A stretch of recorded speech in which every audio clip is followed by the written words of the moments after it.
Selamat berjumpa kembali di perbincangan Solusi SDM bersama teman-teman dari Magnet Solusi Integra MSC Consulting, dan tentu saja ada narasumber tamu juga yang nanti akan kita ajak untuk berdiskusi ya.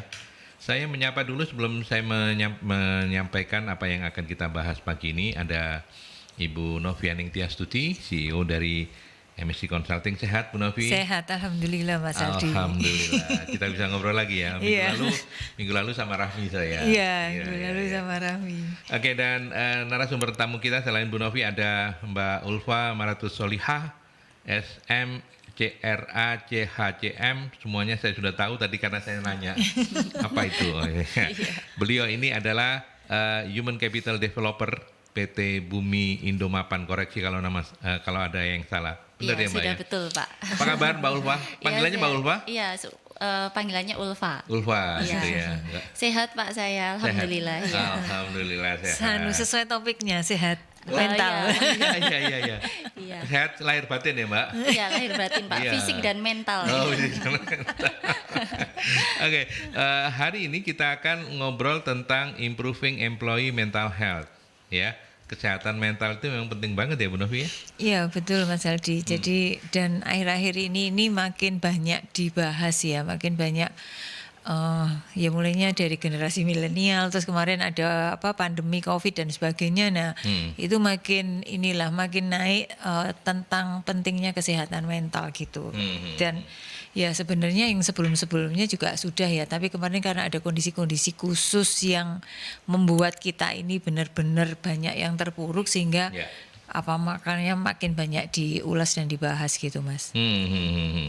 Ya, dan nanti kita akan kita nggak ngecek kesehatan mentalnya Mbak Ulfa loh, enggak loh ya. Nggak berani saya, nanti dimarahin Dimarahin bosnya nanti. Dimarahin Bumi Indomapan. Yeah. Tapi kita kenalan dulu ya Bu Novi sama PT Bumi Indomapan. Tadi sih saya sempat korek-korek sedikit gitu ya. Mbak Ulfa bisa cerita, tidak kenal maka tidak sayang, untuk sahabat-sahabat Merkuri, PT Bumi Indomapan ini seperti apa? Ini bisnisnya begitu. Iya, terima kasih Pak Aldi dan selamat pagi sahabat Merkuri. Selamat pagi. Jadi kalau saya ini bekerja di PT Bumi Indomapan dan biasanya sih kalau kami sebutnya itu lebih ke Bumi Group Pak. Bumi gitu. Group. Ya karena kita grup company seperti itu. Nah untuk saya sendiri di holding dan lini bisnisnya kami ini sebenarnya lebih banyak ke seperti ada manufaktur, ada F&B dan juga properti dan IT seperti itu. Nah untuk brand yang dikenal mungkin lebih familiarnya ada kopi ya. Bisnis kami yang di kopi itu ada Kopi Bara, kemudian ada Kopi Dapur Ibu. Lalu untuk bisnis IT kita software itu di Point Hub. Dan juga kalau untuk yang properti kita punya perumahan ya, ada perumahan di Salatiga itu Bali Kecandran Hills seperti itu. Jadi lebih ke customer good gitu. Customer good ya. Iya. Kalau Surabaya yang eksis ini kopi, dua kopi tadi itu. Iya, kopi Pak, kita Kopi Bara. Kebetulan kalau Kopi Bara kantornya kita dekat sama sini di Jalan Musi. Loh deket kok nggak bawa loh. Jalu anakku yo. Iya Pak, jadi kalau tadi kesini tuh saya jalan kaki aja udah deket banget, cuma 1 menit Musi Pak. yang seberang atau yang Musi yang sini Bu. Ini. Iya, Gimana jadi kalau deket nanti banget. kita break iklan? mampir ya. Nah, kalau break iklan Mbak Ulfa jalan kaki ambil kopi. Oh iya. Iya boleh Pak. Iya. Iya. Oh jadi Kopi Bara sama Iya. Kopi Dapur Ibu Pak. Dapur Ibu. Iya. Oke. Ini pemasarannya sudah sampai mana saja ini? Dua kopi ini? Iya, kalau kebetulan kopi kita ini lebih ke ke bisnis ya, lebih ke horeca. Jadi masuknya hotel, resto sama kafe gitu. Cuman kalau untuk yang kopi bubuknya kita punya Yang sasetan gitu ada? Ada Pak. Ada. Udah Kita- masuk ke supermarket retail gitu. Iya, ada beberapa supermarket atau retail lokal gitu. Kemudian kalau di toko-toko kelontong itu juga ada. Terus kalau marketplace kita di all marketplace sudah ada Pak. All marketplace Mungkin nanti ada. bisa dicek Kopibara official gitu. Ya, kopinya ini manufacturing, Mbak. Artinya punya pabrik sendiri. Iya, ada manufaktur sendiri. Manufakturnya ada di Bogor dan juga di Mojokerto. Di Mojokerto. Iya, betul. Iya, Cuman iya. kita mendistribusikannya sendiri yang kita branding dengan brand tadi dua kopi tadi itu Pak. Gitu. Iya. Tapi kan bukan maklon ya. Iya, bukan. Bukan ya. Bukan. Dan so far so good bisnis all ini divisi. Iya, alhamdulillah sih sudah mulai membaik ya Pak, karena setelah pandemi ini kan sudah masuk new normal. Jadi normal. ada memang mungkin waktu pandemi dulu kita jadi buat sistem-sistem baru yang harus supaya agile, kemudian juga supaya bisa menghadapi tantangan baru gitu loh Pak. Oke. Kalau sekarang sudah mulai membaik. Sudah mulai membaik Iya. ya bisnis ya. Tapi ketika pandemi sempat juga gitu ya. Iya pasti ada dampaknya ya Bu Pasti ada ya. dampaknya, Iya pasti ya. ada dampaknya. Oke. Mbak Iya. Ulfa ini sudah tadi saya tanya di Iya. OPR sudah 6 tahun gitu ya. Oh, oke. Nah mungkin menarik untuk nanti kita tanyakan apakah ketika pandemi sempat mengalami gangguan mental. Enak. Iya. Enggak, tapi by the way berapa jumlah karyawan total? Kalau kita yang di holding karena think tanker ya Pak, Nggak banyak. itu nggak banyak. Tapi Cuman kalau semua sama yang di itu kalau semua datanya ya berapa? eh, Ribuan? semua ya mungkin Yang grup satu, tadi loh. Iya seribuan gitu ya Seribuan. mungkin. Oke. Iya. Oke, itu termasuk Karena ada yang- beberapa yang memang perikatan kita kan ada yang nggak semuanya PKWTT dan PKWT ya Pak ya. Maksudnya ada yang mungkin project base gitu. Kalau Iya, di iya. bisnis kita yang di IT itu kan lebih ke project base. project base. Jadi kadang itu employee-nya bisa dihitung lumayan kalau project-nya banyak gitu ya. Tapi kalau project-nya dikit ya mungkin hitungannya cuma berapa orang. Yang gitu properti aja. mungkin gitu sama ya. kayak properti betul. juga. Iya. ya. Iya. Kalau lagi punya proyek lagi Iya, bangun betul. banyak, tapi kalau yang di marketing atau di office-nya nggak terlalu banyak. Iya betul Pak. Gitu, oke. Baik, Bu Novi, kesehatan mental itu didefinisikan apa supaya orang tahu bahwa nggak gendeng itu apa harus gendeng dulu apa? Tapi nggak sampai harus gendeng. toh. Iya, enggak sampai gendeng. Jadi ini saya ngambil yang definisi yang dari WHO, Mas. Jadi supaya nggak salah ya. Iya. Kalau dari WHO itu adalah suatu keadaan atau status sehat utuh secara fisik, mental dan sosial gitu. Oke. Jadi pokoknya sehat fisik, mental, sosial gitu, dan bukan hanya keadaan yang bebas dari penyakit, cacat dan kelemahan. Maksudnya yang nggak kelihatan lukanya atau bukan hanya yang secara itu gitu ya. Jadi terus kalau ada lagi ini yang sering kali dipakai acuan menurut American Psychological Association, dia ini definisinya bahwa kesehatan mental itu merupakan dasar untuk dapat beremosi, menampilkan apa yang dirasakan, berpikir, berkomunikasi, belajar dan bertahan hidup dengan baik gitu. Jadi Oke. artinya ini kayak sebuah sebuah keadaan di mana seseorang itu perasaannya itu positif gitu. Jadi tidak merasa ada perasaan bersalah, merasa dirinya kurang, lemah, terus tertekan, tidak mampu mengatasi, terus dia juga merasa puas dengan kehidupan sosialnya, terus orang yang ya dengan seperti itu maka dia akan lebih bebas dari gangguan-gangguan jiwa yang lebih berat lagi kayak gitu Mas. Iya. Kayak gitu. Dari paparan Bu Novi saya juga mendapatkan data bahwa kalau kesehatan mentalnya bagus, karyawan itu produktivitasnya bisa meningkat bahkan 15% lebih tinggi betul, dari yang betul. rata-rata gitu ya. Ya, Nah kan kita mengalami kondisi di mana ketika pandemi itu semuanya terpuruk, bukan semuanya, sebagian besar terpuruk begitu ya. Nah, Mbak Ulfa bisa cerita nggak bagaimana kemudian dengan kesehatan mental yang baik, kan tadi datanya kalau mentalnya baik, sehat, 15% lebih produktif. Iya, betul, Pak. Dulu ketika pandemi pasti semuanya mentalnya keganggu, dalam tanda petik ya, bukan sampai yang gangguan berat gitu, tapi kan keganggu karena ini, karena itu. Nah, ada perbedaan nggak? Bisa sebagai sebuah alat uji lah ya. Iya. Di Bumi Indomapan sendiri memang kerasa nggak? Iya Pak, jadi transisinya itu kalau biasanya kita mengalami suatu, ini kan kemarin waktu COVID itu kan pandemi ya, pandemi itu kan transisinya itu sangat cepat gitu, kita nggak ada istilahnya smooth transition yang sudah ada persiapan bahwa 1-2 tahun lagi kita akan ada kondisi yang begini itu kan nggak ada seperti itu, jadi transisinya sangat cepat dan sehingga secara bisnis di organisasi itu pasti ada yang namanya terguncang gitu, ada guncangan sehingga secara mental organisasi kemudian juga mental karyawan ini tentunya ada gejolak seperti itu Pak. Nah, bagaimana cara menyikapinya dan supaya produktivitas di dalam organisasi atau perusahaan ini dan juga karyawan tetap baik. Nah, ini tentunya dengan memanajemen mental seperti itu. Nah, untuk mempersiapkan mental yang prima, kita bukan hanya fisik aja ya, kalau di perusahaan tuh fisik yang prima dibutuhkan untuk seorang karyawan dan mentalnya pun juga mesti prima. Iya, gitu. mesti prima. Nah, ini perlu banyak dukungan. Jadi dukungannya bukan hanya dari misalnya karyawannya disuruh atau diminta untuk menjaga kesehatan mental, tetapi semua insan yang ada di perusahaan itu perlu saling bahu membahu untuk ayo kita harus menjaga mental kita bersama seperti itu. Tapi kan tentu ini bukan sebuah persoalan yang seperti kalau kita mau membalik telapak tangan gitu ya, mau hitam, mau putih, mau hitam gampang. Bu Novi, apa yang seringkali menjadi kendala ketika kalau memakai istilahnya Mbak Ulfa manajemen mental itu? Jadi begini kan, tantangannya itu karena ada kan gini tadi, orang yang sehat secara mental itu dia bisa menengarai dirinya gitu kan ya, dia punya kesadaran terhadap kondisi dirinya.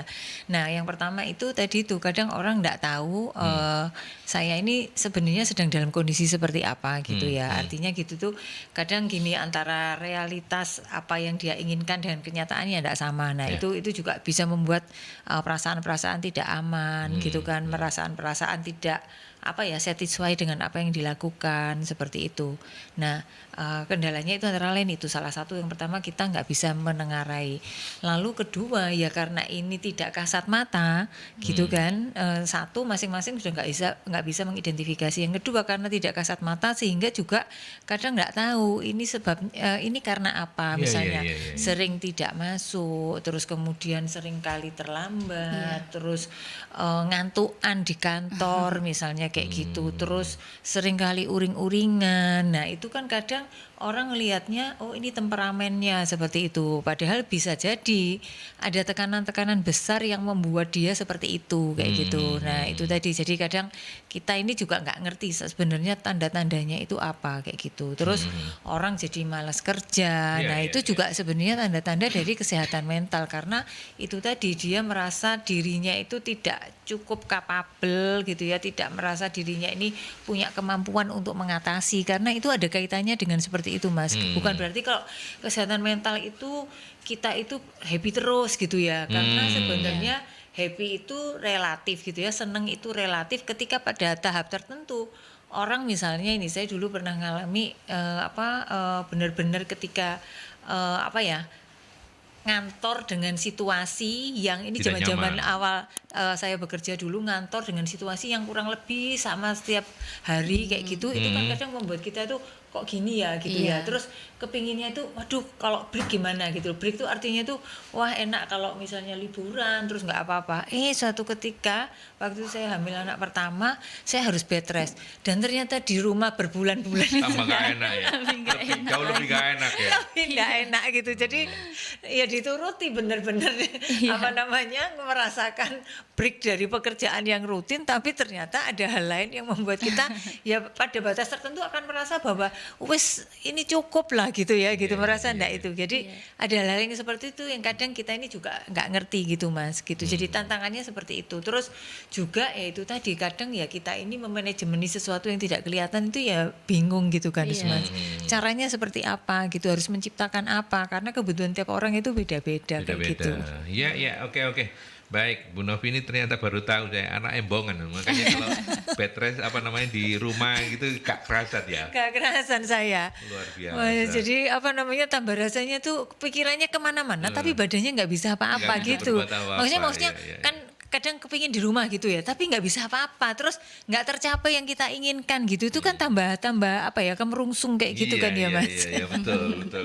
Baik, nanti kita lanjutkan kembali Bu Novi, Mbak Ulfa, saya harus break dulu ke iklan. Setelah itu nanti kita lanjutkan untuk sahabat-sahabat Merkuri, mengingatkan saja kalau mau sharing monggo di 0315620096 atau juga melalui WhatsApp boleh di 0817300096. Kita masih membahas pentingnya perusahaan-perusahaan sekarang itu mulai memperhatikan ini ya, kesehatan mental begitu ya, mental health. Dan hari ini itu saya ngobrol juga dengan teman dari atau HR developer dari PT Bumi Indomapan dan juga Ibu Novianing Tiastuti. Tadi kita sudah membahas banyak tentang pentingnya kesehatan mental dan repotnya ya.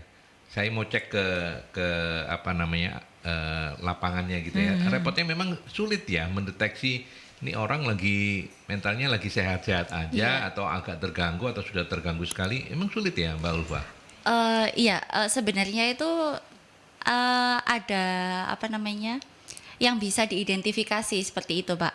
Jadi kalau untuk gangguan mental, istilahnya tuh kalau kita ada mental yang sehat, ada juga mental yang mungkin agak sedikit terganggu gitu ya.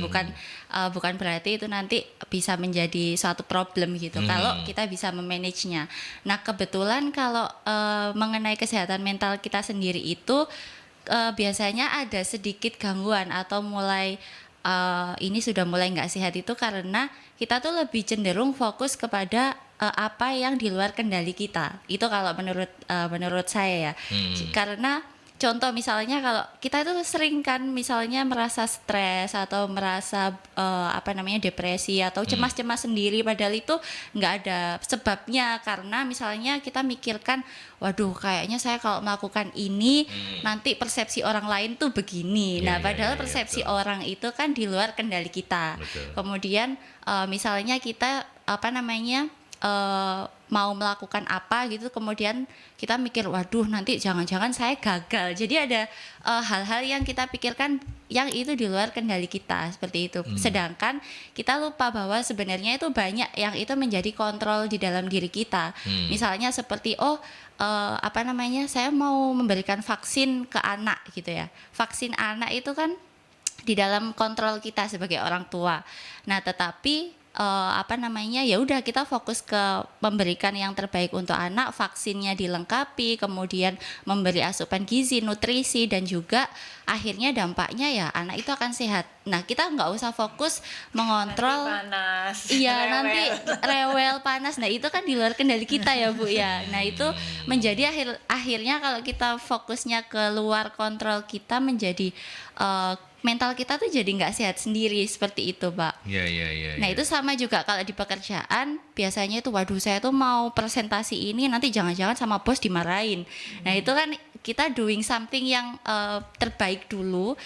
Masalah nanti hasilnya seperti apa itu kan di luar kontrol kita. Ya udah kita nggak usah pikirkan dulu supaya manajemen mental kita tuh sudah baik. Kita sudah positif, berpikir positif supaya nggak ada stres yang mengakibatkan nanti kita jadi burn out gitu. Iya.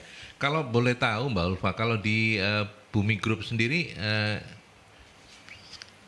cara untuk menjaga agar ini paling nggak bisa stabil gitu ya. Iya. Karena kan tadi Bu Novi juga menyampaikan kendala terbesarnya itu kan tidak kasat mata gitu ya. Iya. Artinya nggak ketokane baik-baik aja, guyang-guyu dewe gitu ya. Kalau kita lihat dari jauh nggak popo, padahal Iya mungkin nggak sampai segitu Mas Adi. Untuk ekstrimnya gitu. Tapi kan ada mungkin yang kerjanya ogah-ogahan Nah, apakah hari ini kita mau belajar dari Bumi Group ya? Apakah Bumi punya cara-cara kiat-kiat gitu misalnya? Oh, kalau di kita misalnya tiap minimal seminggu sekali ada senam kayak. Iya. Gimana Mbak kalau boleh tahu? Iya, kebetulan kalau salah satu visi kita di perusahaan di Bumi Group itu sehat fisik dan mental, Pak. Jadi fisik dan mental yang prima itu yang pertama poin pentingnya. Jadi kalau untuk sehat fisik biasanya kita kan pasti melakukan olahraga, menjaga nutrisi dan lain sebagainya. Tapi kalau untuk mental kebetulan kita tuangkan di dalam code of conduct kita atau pedoman perilaku yang kemudian kita jabarkan ke dalam mindset reference dan juga teknik reference seperti itu. Nah di situ kita punya semacam edukasi kepada karyawan dan juga sosialisasi secara rutin yang mana itu adalah menginduksikan kita punya code of conduct, pedoman perilaku yang mana untuk menjaga atau memanajemen mental kita supaya prima itu salah satunya adalah dengan menggunakan teknik-teknik. Nah, ini teknik-teknik memanajemen mental seperti yang pertama kita punya dan menerapkan itu teknik meditasi. Jadi kalau misalnya kita sedang emosi atau sedang sedih dan lain sebagainya, kita yuk coba kita menggunakan teknik meditasi seperti itu. Atau kita juga punya teknik yang ini di Muslim ya banyak sekali seperti zikir itu kan juga kalau misalnya kita sedang sedih, marah, kita mengingat diri kepada Tuhan deh, kita zikir seperti itu. Lalu kalau selain teknik-teknik reference-nya biasanya kita juga menggunakan mindset reference. Kita kan punya level stres, tapi stres itu biasanya kita menganggap bahwa semua stres itu adalah negatif. Nah, padahal ada dua stres. Tipe stres itu yaitu ada eustress dan juga distress. Kalau eustress itu adalah stres positif, tapi kalau distress itu stres yang mengarah ke negatif. Ya, kalau stres yang negatif itu lebih ke seperti misalnya kita punya tugas-tugas yang menumpuk tapi kita menerimanya tuh seperti kayak beban. Terus kemudian kayak ada tantangan yang seperti mustahil kita raih atau kita pecahkan masalah ini gitu. Akhirnya berdampaknya tuh ke distress yang itu bisa banyak kayak orang itu bisa depresi gitu. Akhirnya kalau sudah depresi, burnout, dampaknya itu kan kadang susah tidur ya. Padahal kunci untuk kita bisa memanajemen mental kita itu yang pertama pasti cukup tidur, cukup nutrisi supaya badan kita dan juga pikiran kita itu sehat. Lain halnya kalau misalnya kita memandang stres ini itu stres yang positif. Misalnya kita dikasih tugas yang banyak gitu, terus kita bisa menanggapinya, wah ini challenge baru nih buat saya harus bisa memecahkan challenge ini, saya ingin berprestasi di tantangan ini gitu. Akhirnya stresnya itu positif kan Pak, membangkitkan semangat kita seperti itu. Ya. Bu Novi kalau stres ngapain? Itu ada, saya pernah waktu wawancara saya ditanyai sama pelamar kayak gitu, Ibu kalau stres ngapain katanya. Oh iya dah. Iya. Oh, kok bisa ya? Iya, dia tanya gitu. Jadi ini sekarang pertanyaan kedua yang ditujukan ke saya. Kalau stres saya biasanya jalan-jalan, Mas. Oh lah ya itu. Gitu. Kenapa saya ingin tahu? Karena mungkin jawabannya itu kan saya bisa nunut. Oh iya, betul ya. Stres bareng ya. Iya, stres bareng kita jalan-jalan.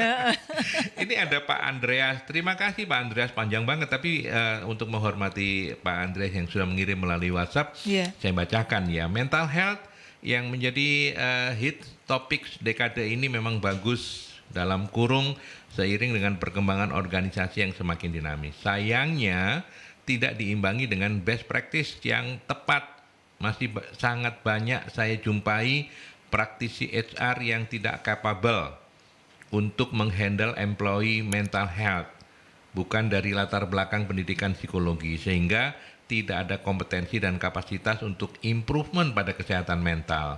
Mereka ini yang biasanya main asal implementasi sistem human capital by textbook, not by kompetensi, tidak tepat sasaran.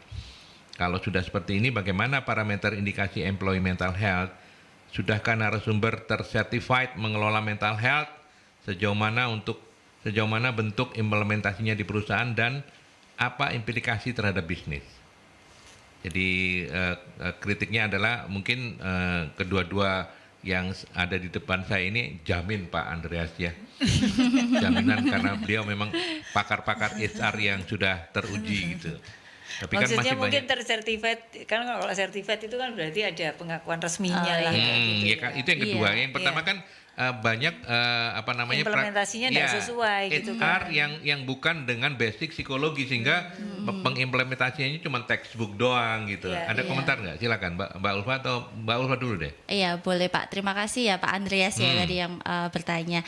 Jadi kalau sejauh ini pengalaman ya, saya pengalaman di HR dan Human Capital ini Ya. sudah 7 tahun seperti itu.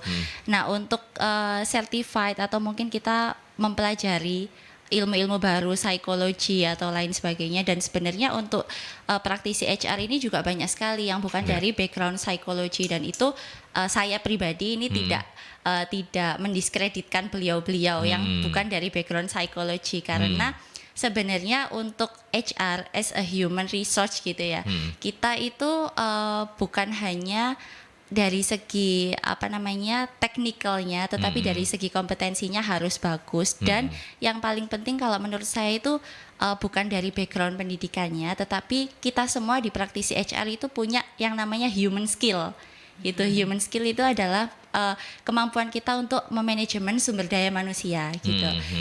Entah itu dari praktisi dari background pendidikan apapun, tetapi jika human skillnya itu sangat tinggi, mau belajar dan lain sebagainya, kemudian mau improve dan juga update dengan atau welcome dengan semua masukan atau kritikan yang membangun dari tim, saya rasa itu sudah layaknya praktisi yang certified gitu ya. Kalau dari saya seperti itu, Pak. Dan Mbak Ulfa juga sudah CACM itu pasti sudah certified ya. Iya, betul. Oke, itu menjawab Pak Andreas. Bu Novi punya komentar seperti apa? Ya, jadi begini, kalau kita tadi ditanyakan implementasinya kadang kayak mungkin gampangnya salah kaprah gitu ya. Nah, sebenarnya seorang HR itu dinilai kemampuannya itu ketika dia bisa menyesuaikan dengan situasi yang ada di perusahaan. Jadi saya kembali mengatakan bahwa ini tergantung dari kematangan sistem yang ada di organisasi tersebut. Kalau memang secara sistemnya yang basic-basicnya itu sudah tertata, baru kita bisa meningkat ke apa yang kita katakan kesehatan mental.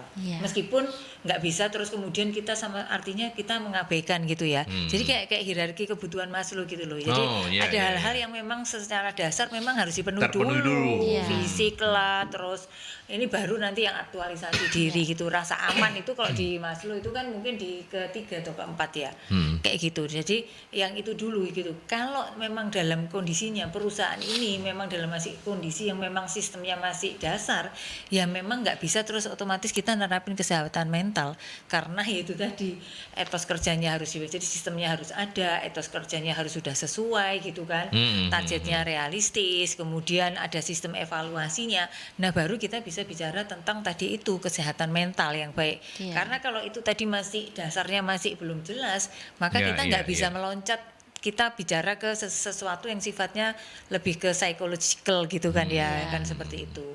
Terus yang kedua sebenarnya tadi itu setelah kematangan sistem yang ada di dalam organisasi itu secara sederhananya itu bisa dengan melibatkan peran atasan langsungnya gitu. Jadi para atasan langsung itu kalau biasanya perusahaan itu kita ngasih kayak supervisory skill gitu ya, orang dari yang bekerja sebagai individual kontributor, orang yang kontribusi pribadinya yang diharapkan untuk tampil, terus kemudian dia harus memimpin sebuah tim.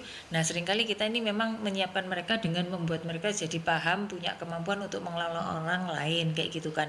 Nah salah satu yang mungkin perlu ditambahkan ini adalah tentang pengetahuan tentang kesehatan mental kayak gitu, selain kemampuan untuk mereka bisa bekerja melalui orang lain. Jadi misalnya ini karena mereka ini adalah orang di bawah yang paling bisa melihat kondisi yang terjadi yang ada di dalam timnya kayak gitu ya. Jadi kalau tadi Mas Aldi diam-diam ketawa, nah itu mungkin sudah memang sudah kelihatan gitu ya. Tapi kalau misalnya biasanya periang tapi terus kemudian pendiam gitu. Nah, itu mungkin perlu atasannya ini segera turun tangan. Ini ada apa?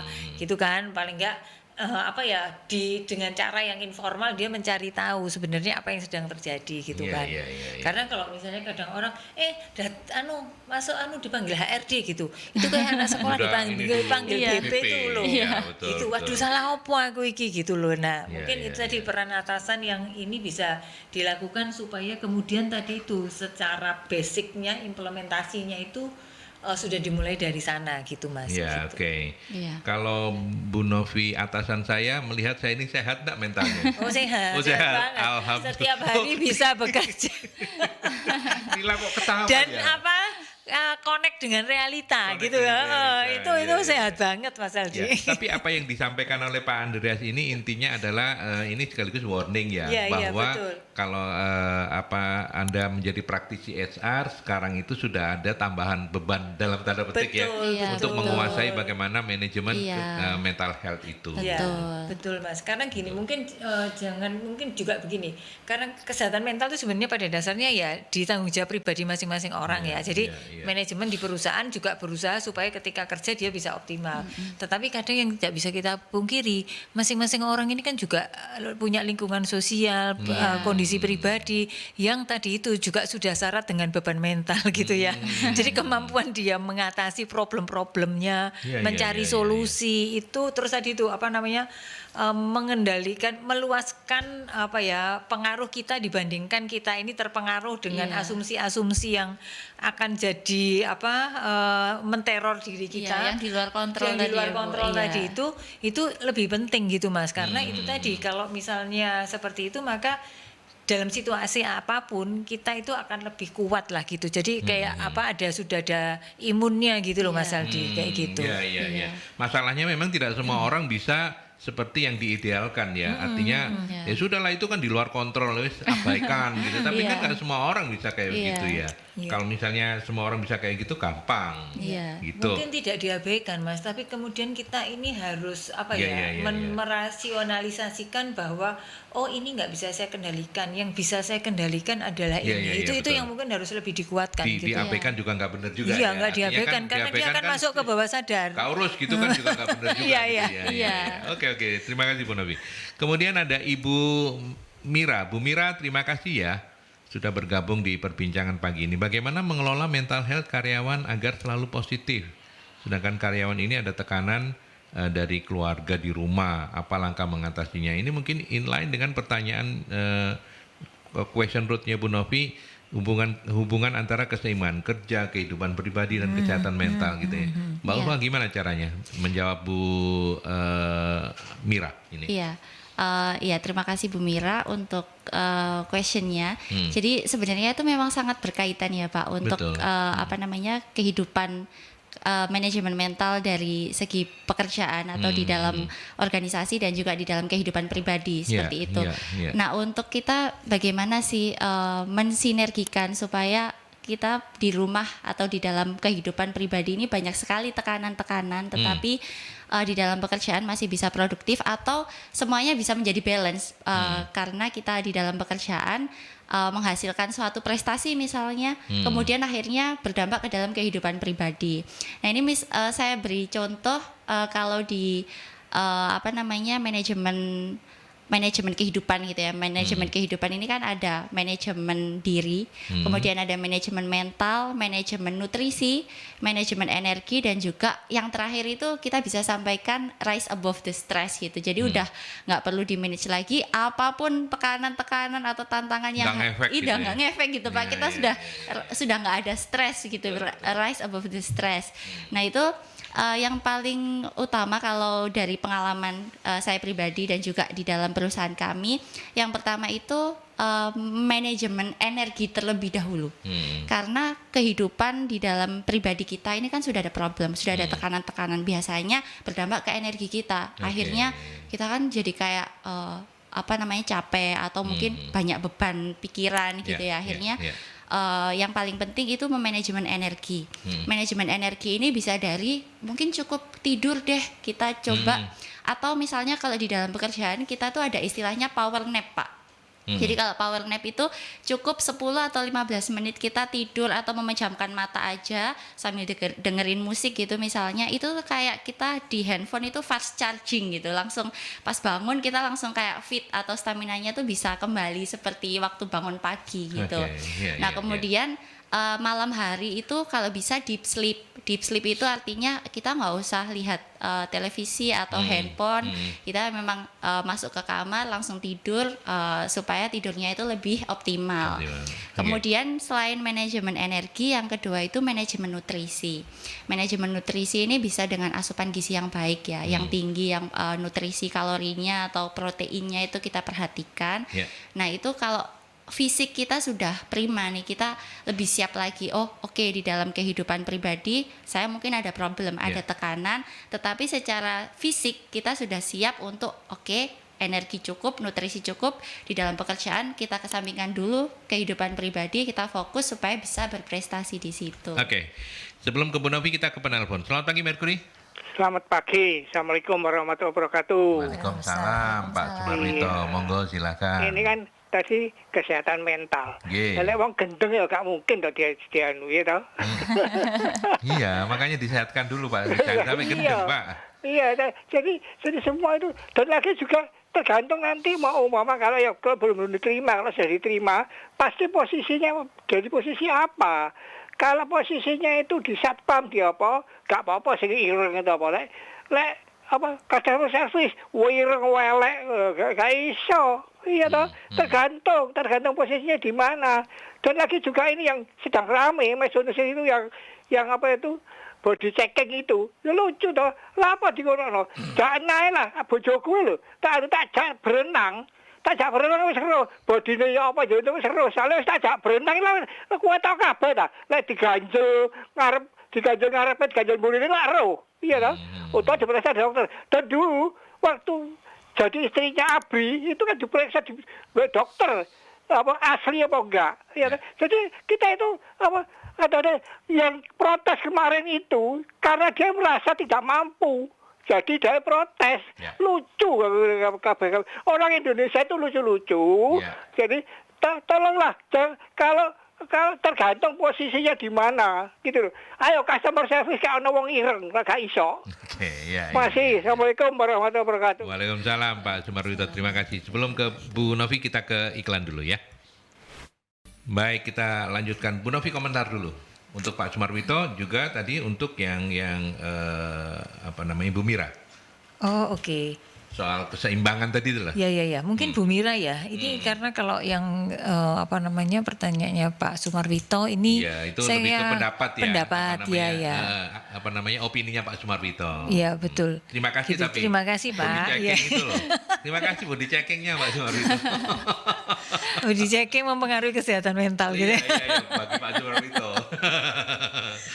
Oke, baik yang Bu Mira. Kalau Bu Mira jadi begini sih, seringkali memang semuanya itu sebenarnya berawal dari cara kita berpikir dulu ya gitu ya. Jadi ketika kita memilih pekerjaan itu kan memang ada yang mengatakan memang sebaiknya kalau kita bekerja sesuai dengan aspirasi kita, sesuai dengan sesuatu yang menjadi kemampuan kita, kekuatan kita. Nah itu yang penting karena kemudian ketika kita sudah bekerja, kalau kita pada dasarnya sudah sesuai dengan kompetensi background kita, maka itu akan menjadi lebih mudah. Ketika kemudian kita dikasih target-target pekerjaan gitu kan. Artinya meskipun mungkin backgroundnya nggak sama, tetapi ketika kemudian kita mempersepsikan bahwa memang ini yang harus saya kuasai, ini yang harus saya achieve, maka yaitu tadi energi dan segala macam kita akan bisa akan mengarah ke sana seperti itu. Dan itu tadi kalau saya mengatakan, teman-teman sekarang itu mengatakan work life balance gitu. Kayaknya balance itu kan ada timbangan kiri dan kanan gitu ya kan kayak gitu. Nanti berat yang worknya, life-nya yang pribadinya menjadi jomplang, nggak tercapai kayak gitu. Kalau saya itu menggunakannya itu work life integration, artinya ya ginilah, kita bekerja itu kan gini, pencapaian terhadap kita di dalam pekerjaan itu sebenarnya akan juga sangat mempengaruhi kesehatan mental kita secara pribadi gitu. Karena kalau kita merasa satisfied, kita happy, kita punya rasa kebanggaan terhadap apa yang kita capai, maka itu juga akan berpengaruh terhadap rasa penilaian terhadap diri kita sendiri. Seperti itu. Jadi itu tadi ketika ngelihat pekerjaan itu dan segala macamnya, jangan dilihat kemudian, jangan dibikin hitam putih gitu loh.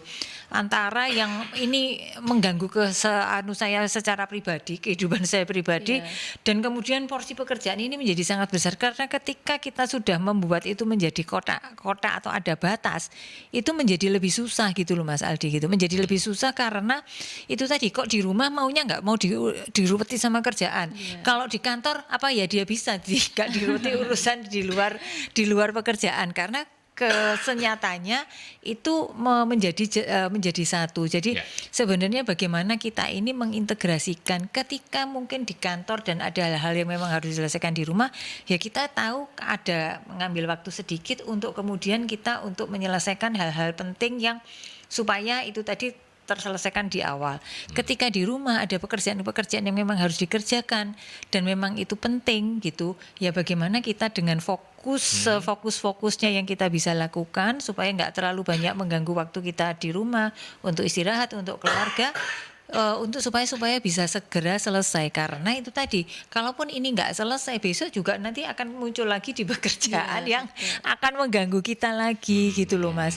Nah ini mungkin juga akan lebih banyak dialami untuk para perempuan yang bekerja, di mana itu tadi urusan anak, urusan rumah lah, urusan sekolah itu menjadi campur baur. Nah kalau itu tadi itu bagaimana kita mengintegrasikan antara kehidupan pribadi kita dan juga kehidupan di pekerjaan kita. Kuncinya di sana. Oke.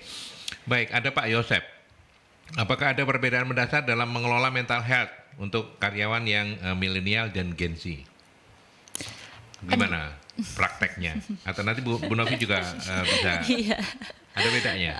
Sebenarnya hanya ininya sih Pak, pendekatannya aja yang mungkin ada sedikit strategi khusus gitu. Jadi kalau treatment atau strategi atau teknik-teknik yang digunakan sebenarnya sama ya. Jadi kalau kita sudah menyusun suatu sistem untuk mensejahterakan mental karyawan di lingkungan perusahaan, misalnya kalau perusahaan-perusahaan besar khususnya pasti kan sudah ada sistem itu ya. Jadi sebenarnya sama, itu merata untuk seluruh insan, cuman pendekatannya aja yang mungkin di tiap generasi ini ada strategi khusus gitu. Misalnya kalau untuk yang milenial gimana, kalau yang Gen Z gimana coba? Kalau untuk yang Gen Z mungkin lebih suka diajak ini ya, lebih fun gitu ya, atau lebih ke ini kan kalau Gen Z ini lebih fleksibel lagi dibandingkan generasi milenial ya gitu. Iya, jadi mungkin pendekatannya ini lebih kayak kalau misalnya kita sosialisasi aja nih, misalnya edukasi aja, mereka mungkin bosan gitu ya, atau aduh gimana nggak seru, nggak fun. Tapi kita coba buat misalnya suatu konsep edukasi yang fun gitu. Serius tapi santai. Iya, gitu. betul. Itu Gen Z lebih suka yang kayak begitu. Iya, betul, kayak gitu Pak. Cuman pendekatannya aja yang beda. Oke. Bu Novi, pengalamannya selama ini? Iya, jadi kalau untuk Gen Z itu mungkin lebih entertaining Mas gitu ya. Jadi lebih entertaining seperti itu. Terus kalau yang milenial itu mereka masih bisa diajak kayak semacam kayak brainstorm kayak gitu ya Mas, kayak gitu. Meskipun sebenarnya ya ini juga bisa yang C-nya gitu. Tetapi itu tadi bagaimana supaya caranya itu lebih menyenangkan buat mereka gitu Mas gitu. Jadi lebih orangnya lebih, kalau anak kita mengatakan tuh nggak mau mikir sesuatu yang ruwet-ruwet kayak gitu loh Mas, gitu loh Mas. Terus terlalu serius kayak gitu itu juga nggak bisa kayak gitu. Seperti itu. Jadi cara-cara atau pendekatannya seperti itu. Dan ini tadi si milenialnya bisa dilibatkan untuk lebih memahami apa yang diharapkan oleh C-nya itu, Gen Z-nya kayak gitu. Itu Pak Yosep, kalau pengen tahu yang sudah dipraktekkan di Bumi Group ya. Kemudian ada Ibu Kurnia. Apakah mental health karyawan akan bisa tercipta kalau keuangan health perusahaan kurang perhatian? Ada aja ya. Mana yang perlu diutamakan penanganannya? Dua-dua ya. Kalau keuangan ya mungkin itu yang harus diselesaikan dulu ya. Maksudnya gini, artinya itu akan banyak banyak pengaruh itu lebih kepada tadi itu kemampuan kita untuk bisa memproduksi produk dengan baik, dengan optimal kayak gitulah Mas. Kalau dari yang nanti dampaknya terhadap perusahaan gitu, terhadap karyawan. Jadi yang kemampuan perusahaan untuk perusahaan sehat dulu secara keuangan, nah baru kemudian kita bisa menyejahteraan karyawan, karena mau nggak mau ketika perusahaan harus sehat itu banyak hal yang justru harus dilakukan yang kemudian bisa extra effort gitu kan Mas. Nah extra effort itu tadi jangan dilihat sebagai sesuatu yang membebani gitu kan, gitu. Jadi itu yang kemudian sehat dengan partisipasi seluruh karyawan gitu kan, menyehatkan keuangan perusahaan dengan kita melibatkan atau berpartisipasi terhadap karyawan. Karena dengan begitu karyawan juga diajak untuk berempati terhadap kondisi perusahaan dan bisa mereka berkontribusi. Kayak misalnya pandemi lah kayak yang lalu. Itu kita mengatakan bahwa kondisi ini kita tahu semua pasarnya turun, nggak bisa kemana-mana, bahan baku misalnya juga nggak bisa produksi, bahan bakunya nggak datang kayak gitu kan. Karena artinya gimana mau memproduksi kalau ini situasinya seperti ini. Betul, mereka dengan pengertiannya bahwa memang kondisi perusahaan tidak baik, dengan diberikan pengertian bahwa oke, kita nggak bisa bayar gaji penuh ya gitu kan. Nah terus kemudian kita harus shift ya kayak gitu kan, gantian masuk ya. Nah itu kan juga bahwa ini tadi kondisi keuangan yang tidak sehat tetapi bisa membuat karyawan tetap sehat karena mereka punya persepsi yang tepat dan lebih baik terhadap kondisi yang ada gitu Mas Aldi. Oke. Kalau dari Mbak Ulfa yang kalau kita percayalah ya, kalau keuangan health-nya, ini bahasanya Bu, siapa tadi? Keuangan health-nya Bumi perusahaan bagus gitu ya. Oh gitu ya Pak. Iya. Bagus kan? Bagus, alhamdulillah. Alhamdulillah. Iya. Tapi gimana? Pengaruh nggak? Pengaruh dong ya. Iya, saya sependapat juga sih dengan yang disampaikan Bu Novi ya. Jadi memang perusahaan itu harus sejahtera dulu supaya bisa mensejahterakan karyawannya gitu. Kalau di di bisnis itu kan ada balance scorecard ya Pak. Itu ada 4 pilar yang dari segi bisnis itu ada finance itu yang memang utama. Kemudian tapi ada lagi juga dari segi customer, kemudian proses dan juga learning and growth. Nah kalau misalnya bisa diimbangkan di dalam suatu organisasi menggunakan 4 pilar itu seperti yang disampaikan Bu Novi tadi, ada penyampaiannya, mungkin ada memang perusahaan tuh bisa belajar ya, learning and growth di dalam prosesnya juga, penyampaian atau edukasinya itu baik. Nah itu pastinya juga tidak menutup kemungkinan akan berdampak gitu Pak. Iya, oke. Itu Bu Kurnia ya, udah terjawab ya, meskipun barangkali jawabannya juga pasti Bu Kurnia udah tahu lah ya. Ada Pak Hendy, bagaimana cara mempersiapkan putra-putri kita yang akan memasuki dunia kerja supaya mental mereka tetap sehat ketika menghadapi tekanan di kantor? Sebagai orang tua apa yang harus kita lakukan? Iya, ini banyak sekali ya, fenomena gitu. Ini kan banyak yang mungkin masih di dunia pendidikan, masih fresh graduate, kemudian mungkin mempersiapkan mentalnya pada waktu akan memasuki dunia kerja ini. Banyak yang brainstorming dengan dirinya sendiri. Itu ada ketakutan, ada ketidakpercayaan diri, ada kecemasan sendiri. Nah itu kembali lagi ke dalam, itu adalah yang bisa kita kontrol. Yaitu nggak usah memperdulikan apa yang di luar kontrol kita, misalnya persepsi orang, atau misalnya saya nggak mau nih datang ke perusahaan A atau PT A gitu karena kayaknya kok orang-orangnya tuh ngelihat saya kok tatapannya gitu ya, padahal mungkin ya memang sebenarnya nggak ada apa-apa. Jadi ada ketakutan sendiri yang itu muncul dari diri kita sendiri. Nah sebenarnya fokusnya kalau kita ingin manajemen mental lebih ke bagaimana kita menganggap semua hal yang ada di depan kita, yang kita miliki itu adalah positif. Kemudian fokus kepada tujuan atau goal yang ingin kita capai supaya kita bisa menikmati dan mensyukuri itu.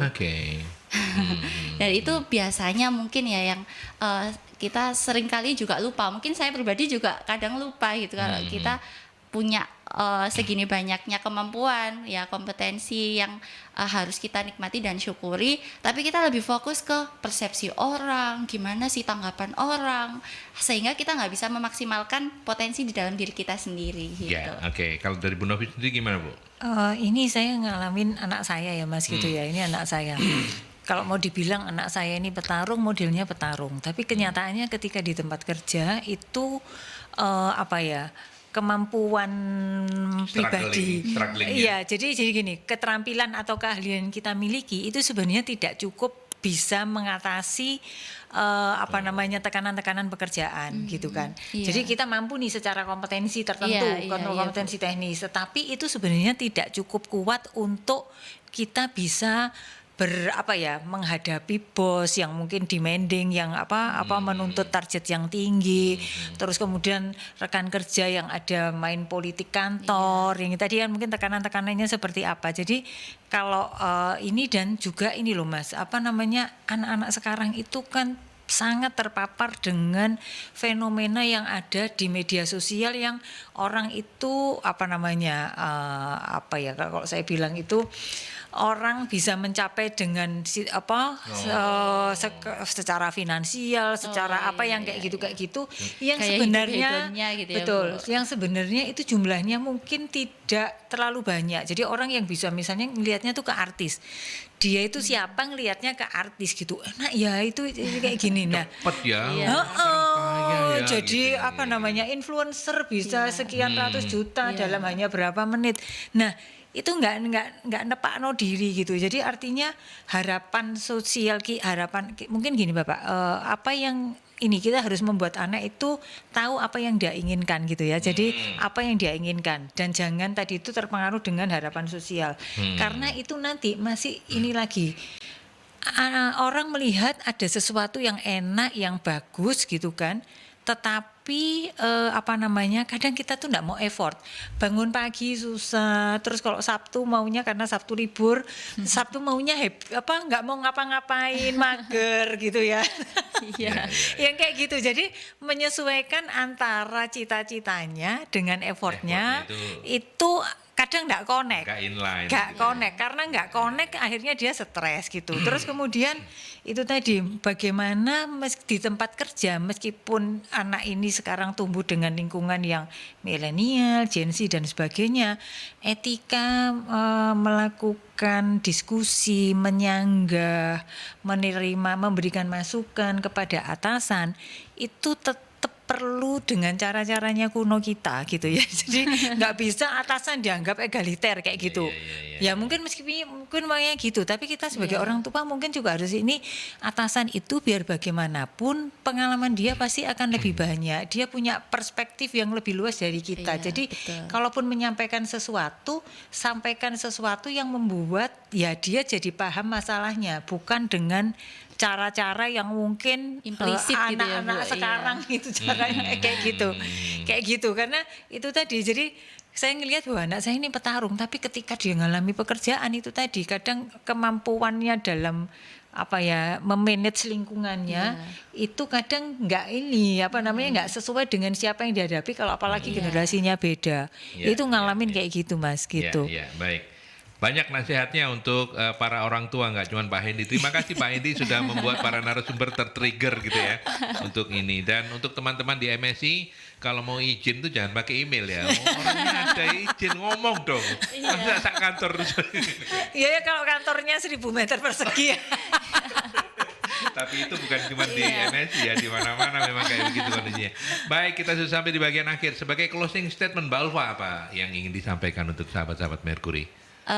Ya mungkin sekarang ini untuk kesehatan mental itu memang lagi menjadi topik yang banyak sekali ya, menjadi di webinar, di seminar atau talk show, dan mungkin memang perusahaan-perusahaan itu yang sedang dirasakan, ini sepertinya di dalam organisasi kita ada something yang harus kita perbaiki, harus kita manage khususnya, yaitu seperti kesehatan mental.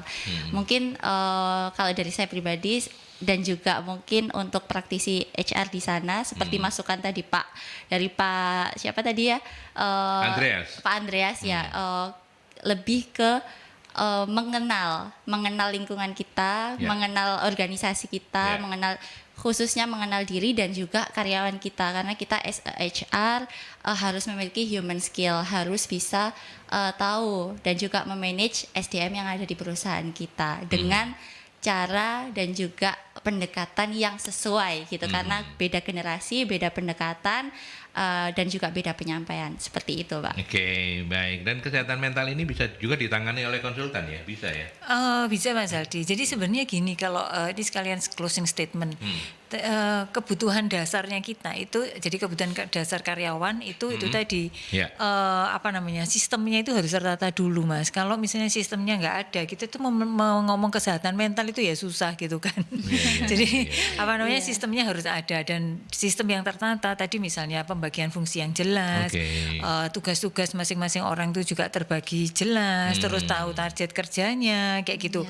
Itu akan membuat orang itu masuk ke relnya gitu. Jadi kalau dia jalan itu dia sudah dibukakan diberikan jalan yang benar kayak gitu kan, sesuai dengan ininya. Nah, ini paling dasar untuk meminimalkan tadi tuh gangguan-gangguan stres kerja lah, hal-hal yang lain yang nanti kemudian akan berpengaruh terhadap kesehatan mental karyawan. Jadi hal-hal yang dasar dulu itu harus ada di dalam perusahaan sebelum akhirnya kita ngomong yang lebih orang bilang tuh kayak rada-rada ada di mimpi ya gitu ya, tentang kesehatan mental gitu. Karena jangan sampai kemudian juga orang salah mengartikan bahwa kesehatan mental itu sesuatu yang kemudian di pekerjaan tidak ada target kerjanya gitu kan. Itu artinya karyawan sehat secara mental karena happy mereka kerjanya. Terus berangkat pulang bisa semaunya, nggak seperti itu juga. Seperti itu Mas Aldi. Oke, baik. Ada kegiatan-kegiatan, agenda kegiatannya MSI apa saja? Pelatihan-pelatihan kegiatan mungkin? MSI sebentar, ini Kevinnya sudah mengirimkan. Sudah mestinya, cuman Bu Novinya aja. Oke. Jadi nanti di 26 Agustus Mas kita akan jalan lagi pelatihan sertifikasi untuk sekretaris. 9 September itu pelayanan prima untuk ASN. Lalu nanti September akan juga pelatihan dan sertifikasi MSDM. Jadi lebih ke September ini Mas. Sementara untuk webinarnya, seriesnya kita masih break dulu ya. Kita sedang menyiapkan series yang lebih sesuai dengan kebutuhan. Oke, gitu. baik. Pokoknya jangan pernah melupakan 0813405557. Iya, 0811 340 5557. Iya, 0811 ya. 0811 340 5557. Oke, Mbak Ulfa terima kasih banyak. Sukses selalu untuk Bumi Indo Mapan. Iya, betul. Ya, oke. Bu Novi, terima kasih banyak. Terima kasih, sehat-sehat selalu. Ya, amin. Sukses selalu untuk MSI ya. Dan sahabat Merkuri, sampai di sini saya Aldi menemani Anda di Solusi SDM mewakili para narasumber. Saya harus segera pamit. Kita ketemu dalam perbincangan berikutnya dengan topik yang jauh lebih oke. Sampai jumpa.